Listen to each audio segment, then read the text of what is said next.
In today's video, I'm going to teach you how to check your Odoo version. Whether you're a new user or just need a refresh, this is the perfect guide to ensure you're in the know about your Odoo software. To kick things off, you'll need to log into your Odoo account.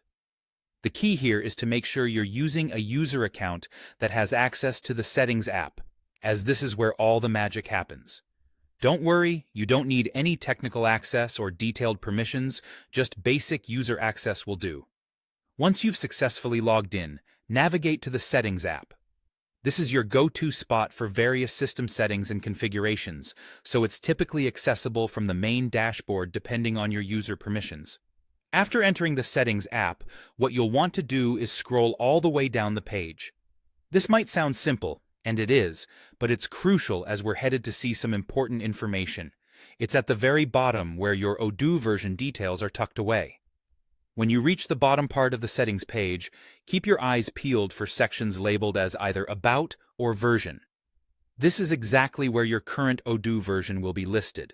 It's important to look for a format that includes the product name and version number, such as Odoo 14.0, or similar versions like Odoo 15.0.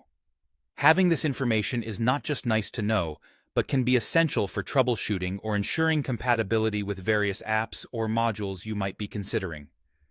Now, here's a small tip.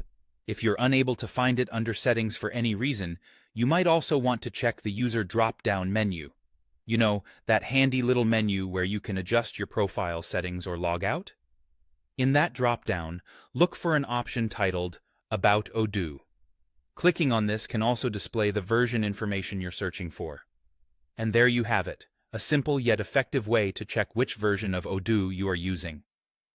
Knowing your version is crucial, especially when dealing with updates, plugins, or troubleshooting issues.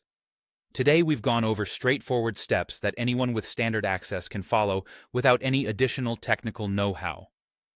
Remember, keeping track of your software version is a small step that can have a big impact, especially in the fast-evolving world of software. Thank you so much for watching, and if you found this guide helpful, be sure to give it a like and subscribe for more practical tech tips and tutorials. Until next time, happy exploring in Odoo.